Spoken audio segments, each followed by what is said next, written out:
নমস্কার, আমার আসছি সাভানা সিড প্রাইভেট লিমিটেড কোম্পানির থেকে। তো আমরা আজকে একটা চাষি ভাইয়ের কাছে এসেছি, উনি আমাদের একটা ভ্যারাইটি লাগিয়েছে। তো ওনার মুখ থেকে শুনে নেবো যে কোন ভ্যারাইটিটা লাগিয়েছে আর কীরকম কি ফলন পেয়েছে। ঠিক আছে, তো নমস্কার দাদা, আপনার নামটা যদি আমাদের সবাইকে বলেন তাহলে খুব ভালো হয়। নাম হচ্ছে নির্মল বর্মন। আর আপনার বাড়িটা কোথায়? বাড়িটা হচ্ছে আমার করলা, গ্রামটা করলা, সাব ডিভিশন 3, একটা sub division, district Coochbehar district. Coochbehar. আপনার ফোন নাম্বারটা যদি একটু বলেন খুব ভালো হয়। 8609667724। তাই তো? তো আপনি যে এখানে যে ধানটা দেখতে পাচ্ছি আমরা তো এই ধানটা আপনারা কোন ভ্যারাইটি লাগিয়েছিলেন?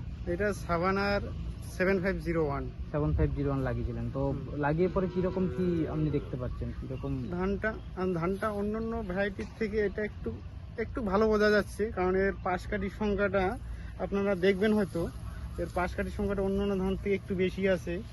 আর যে শীষটা আছে না, শীষের যে ধানের গাঁথনিটা আমি দেখেছি অন্যান্য ধানের থেকে এটা একটু ঘন টাইপ আছে আর কি, অনেকটা ঘন আছে ধানটা। পাঁচকাঠি মোটামুটি আপনি যে বললেন যে পাঁচকাঠি অন্য ধানের থেকে আরো বেশি আছে, মোটামুটি কোটা পাঁচকাঠি আছে?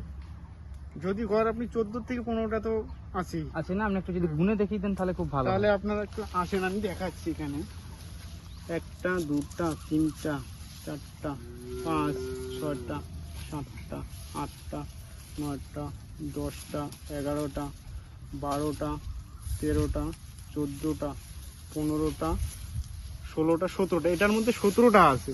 আর আমি যদি গোটায় জমিটা নিয়ে মোটামুটি গড় 15টা থাকবে, আর এখানে তো 17টা আছে। 17টা আছে, ঠিক আছে। আর যেটা বলছিলেন আপনি যে যেটা গ্রেন বা এই যে দানা অন্যের থেকে বেশি আছে, ঠিক আছে, তো আপনি এটা কাউন্ট করেছেন নাকি না এরকমই বলছেন? যে না, আমি গণেছি, সেটা ওই 270 থেকে 80টা বা 90টাও আছে।